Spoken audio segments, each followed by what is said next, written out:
Some positive leftist news with Mexi. Cheers to PLN Day, everyone, the most heartening day of the month. Although some very ostentatious and dystopian crap took up the airwaves this month, comrades the world over have been pushing the struggle forward without much media attention. And it is those incredible stories that we turn to now. Last month, we reported that the statue of residential school architect Egerton Ryerson had been torn down in Toronto and that his severed head had been transferred to 1492 Landback Lane, which is an Indigenous protest encampment that was established by Six Nations land defenders to stop a corporate housing development project that directly violates the sovereignty of the Haudenosaunee. We said when Six Nations wins, this asshole will be there to see it. And I am thrilled to report that that day has come. After nearly a year of direct action, Six Nations land defenders have successfully forced the cancellation of the project.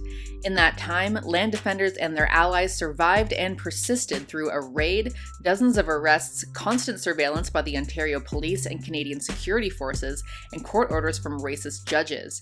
Before the protest encampment began, the developers removed all grass and trees from the site. But since then, land defenders have planted an orchard, a community garden, installed multiple tiny homes, and built 2 small buildings on the site. Skylar Williams, spokesperson for Landback Lane, said, "I think this is a big statement to Indigenous communities and to all of Turtle Island. These wins are attainable." Indigenous water protectors and their allies have been fighting tooth and nail to stop the Enbridge Line 3 pipeline expansion amid militarized crackdowns. On July 10th, water protectors stopped construction for a full day on an Enbridge site, locking themselves to each other through the threads of a machine and sitting on top of an excavator's arm for over 7 hours. While these water protectors stopped the machinery, a crowd gathered on the road nearby, singing, drumming, and dancing in support of the direct action. One of the water protectors said stopping this pipeline would deal a really serious blow to the extraction and oil industry that does so much damage to Indigenous lands. They're scared, and rightfully so, because we're not backing down. A few days prior, they had shut down work at Willow River, again locking themselves to equipment and blocking roads, and protesters, including the incredible Winona LeDuc, executive director for Honor the Earth, stood in the river in prayer. Protesters celebrated a win this month when District Court Judge Jana Ostad granted their request for a restraining order against Sheriff Corey Ox and Land Commissioner Mark Lohmeyer, barring these authorities from barricading, obstructing, or otherwise interfering with access to a property that is being used as a location for members of the Anishinaabe peoples to engage in cultural and spiritual practices, as well as a central organizing point for people who are opposed to the construction of the Enbridge Line 3 pipeline. Plaintiffs are also seeking a permanent injunction barring county officials from interfering with access to the protest camp. The project endangers wild rice lakes in treaty territories where the Anishinaabe have enshrined rights to hunt, fish, and gather. Opponents also argued the project is contributing to the missing and murdered Indigenous women and relatives epidemic through the importation of thousands of out-of-state workers. The expansion would also have increased climate impacts, releasing as much carbon as 50 new coal-fired power plants. We've put a link to the Stop Line 3 website in the description box. Please visit and support Indigenous sovereignty and land and water protection. The Supreme Court of Canada has ruled that the $30 million awarded to the Lac Seul First Nation was not enough compensation for the flooding of their reserve land for a hydroelectricity project that started in the 1920s. The flooding, which destroyed homes, wild rice fields, gardens, and burial grounds, severely impacting community livelihoods, proceeded without the consent or compensation of Lac Seul First Nation. When the nation brought a claim for the damage, the federal court considered the value of the land in the 1920s, but without the added value for the hydroelectricity project. The nation appealed to the Federal Court of Appeal, saying that amount did not sufficiently compensate them for the loss of the flooded land. The Federal Court of Appeal disagreed, but the Supreme Court of Canada has just rectified this, saying that $30 million does not sufficiently compensate Lac Seul, and there needs to be greater compensation. It is unclear what that will look like at this point, but a win to celebrate nonetheless. And there have been a number of other recent land back wins as well, which are so heartening, as decolonization is crucial for justice, for anti-capitalist praxis, and for the sustainability of this planet. To name just a few, Alaska Natives in Bristol Bay dealt a major blow to a proposed gold mining project, and thanks to their efforts, 44,000 acres of their ancestral lands will be protected for future generations. They are now trying to secure further conservation easements. 2 tribes have also regained control over their territories. The travesty is, though, that they had to purchase their own land back from the colonizers. But the Yurok tribe now holds 44 miles of land along the Klamath River, and the Passamaquoddy tribe regained Kuasui-Monique Island, which was guaranteed to them through a treaty which was broken. And lastly, Minnesota returned 114 acres to the Lower Sioux Indian community this year. Inch by inch, acre by acre, these colonial states will fall. It is land back here and everywhere. After months of activism and fierce resistance against environmental racism, a Black community in Memphis has successfully halted the development of a crude oil pipeline that was to travel through their community. They were called the path of least resistance by the energy companies looking to force the pipeline through this historically significant area without the community's consent. It's an extraordinary feat for people who were called the path of least resistance to have pushed back and beat back $2 billion crude oil pipeline companies, said Justin J. Pearson, a local resident and one of the co-founders of the grassroots group Memphis Community Against the Pipeline. You can walk through the neighborhood and see all these signs and the spirit that endures, showing that we really are the path of resilience. He added, "There's no power more powerful than people power. Even when we don't have as much money or clout as these billion-dollar businesses, we have our bodies, we have our voices, we have our time, we have our spirits, which cannot be broken." While the US and their stooges of allies are thirsty as hell for regime change in Cuba and have been crushing them under a 60-year embargo, the resilient island country is doing the most to help other nations marginalized by US hegemony through the pandemic. Along with the doctors that they send globally, they've sent millions of doses of their Abdala coronavirus vaccine to Venezuela, whose people have similarly suffered under US sanctions. Cuba's Abdala vaccine proved just over 92% effective in last-stage clinical trials. They are also sending vaccines and transferring production technology to Vietnam, and the 2 countries agreed to cooperate on vaccine production and supply. These feats of solidarity and humanitarianism are happening within the context of developed nations who have the money to do far more to help people the world over, failing to come through and meet the World Health Organization's appeal to help vaccinate 70% of the world's population by 2022. Unconscionable. This goes without saying, but we need to keep the pressure up on the US and their allies to end the embargo now. Throughout the 20th century, Iranian oil workers played an important political role, demanding not only the nationalization of oil production in the 1950s, but also participating in action against the Shah's corrupt regime. The Islamic Republic regime has therefore sought to undermine oil sector worker organization, privatizing large swaths of the sector and employing hundreds of contractors.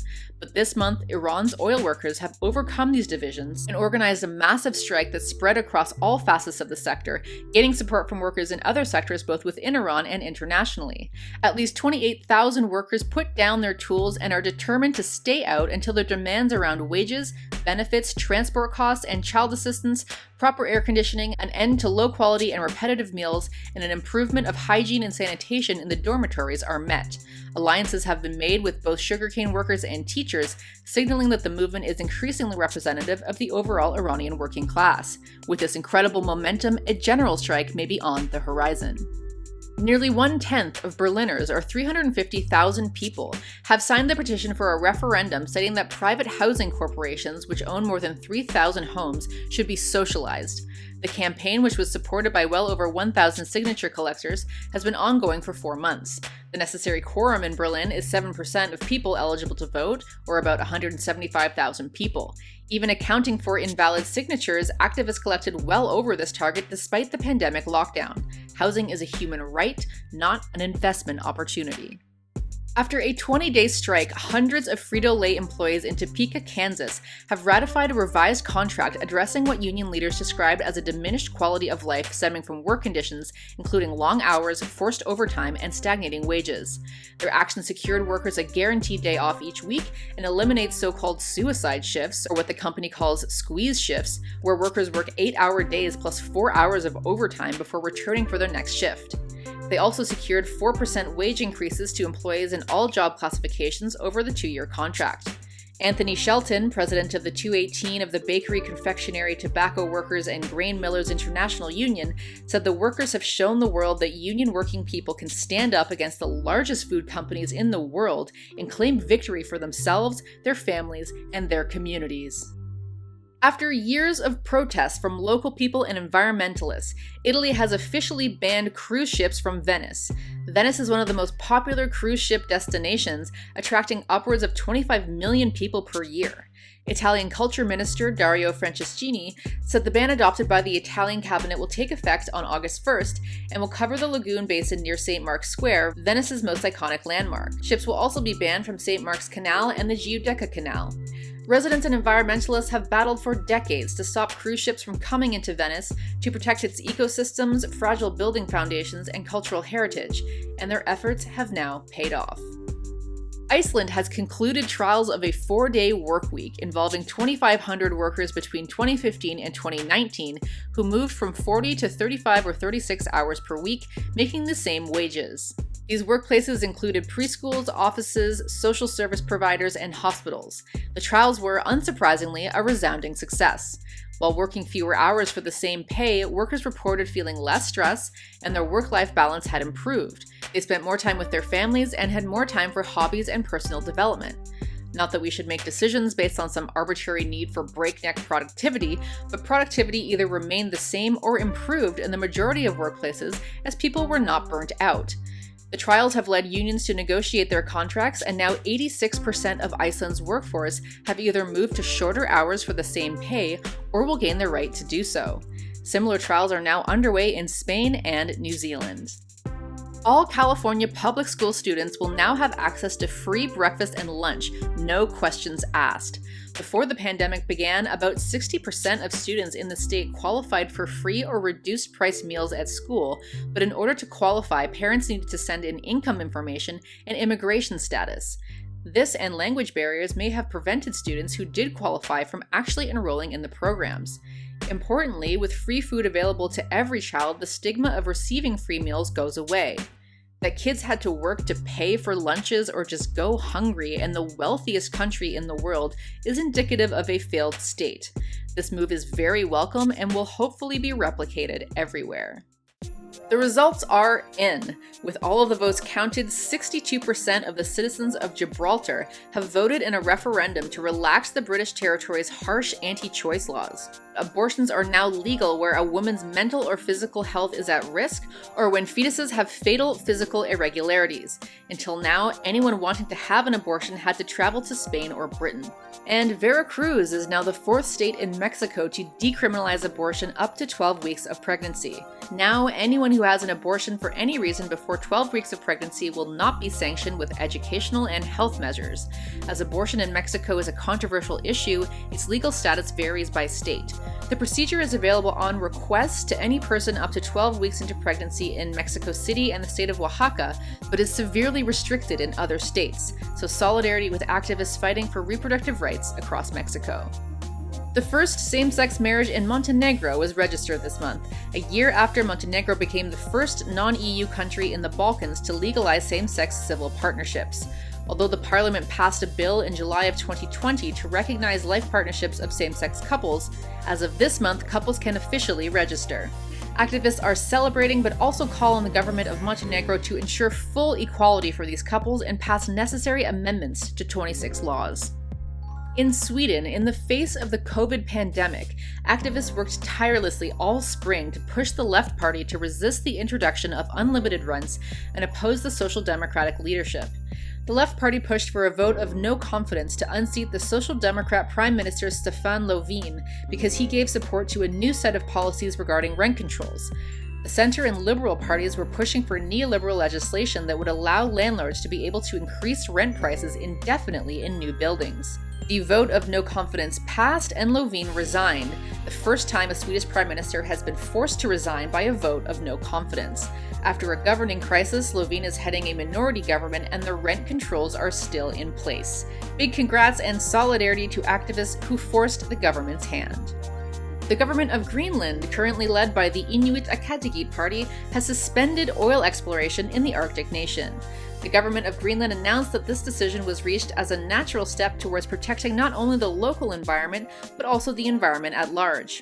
While Greenland currently has no oil exports, the U.S. Geological Survey has estimated there to be 17.5 billion barrels of undiscovered oil off the shore of Greenland.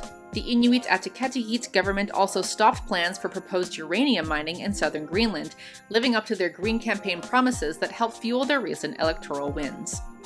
The Laurentia project, a proposed expansion of the port of Quebec, has been scrapped following an announcement from the Minister of Environment and Climate Change Canada. After years of grassroots activism stretching back to the 1980s, the Canadian government was forced to scrap this proposed expansion. The Laurentia project would have threatened the east littoral of the St. Lawrence River, which is home to several at-risk species. It would have also further contributed to the poor air quality of the Limoilou district, which already has the lowest air quality in Quebec. Developers worked with Université Laval to greenwash this project, leading to increased community resistance and questions about the intellectual bias of the university. This is a major win, and we have more good news from Quebec. The Quebecois government has rejected a $9 billion liquid natural gas export project, citing environmental concerns. Quebec Environment Minister Benoit Charette said that the project would go against future efforts aimed at environmental reforms. The GNL project tried to greenwash itself by claiming that liquid natural gas is a transition energy. The project would have transported LNG by boat across the Saguenay Fjord, threatening the habitat of the St. Lawrence beluga. The pipeline would have also gone through Indigenous Innu territory, which was directly opposed by the Mashtiriasht, Esipit, and Pessimit communities. The rejection of the GNL Quebec export project comes at a time when similar projects throughout North America are being rejected or stalled, citing similar environmental concerns.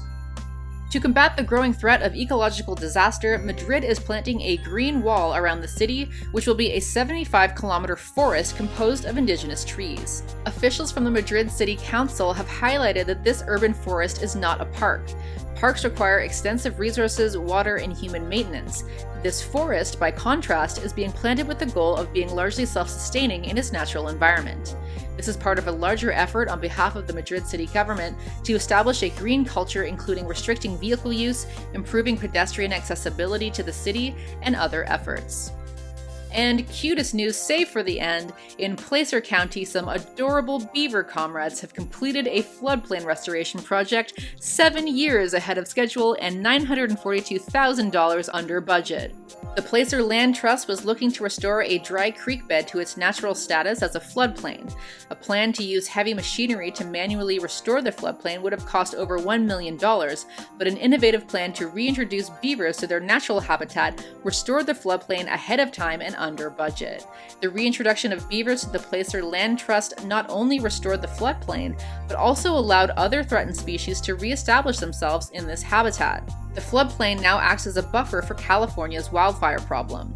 These cute comrades demonstrate the mutually beneficial relationship between a restored natural environment and human society, and thus the need for greater reciprocity with our relations. Beavers, nature's engineers, nature's comrades. Comrades, if you have good news from the current month, please send your stories to veganvanguardpodcast@gmail.com. Thank you to Javi for the positive news jams. Thank you to Halcyon for the positive news background. And thank you to Tristan for editing this video. Thank you also to our glorious patrons who make the show possible. To become a sustaining member, please go to patreon.com/positiveleftistnews or give us a one-time tip or donation via PayPal. The link is in the description box below. Have those good news. Yeah, come on. Sometimes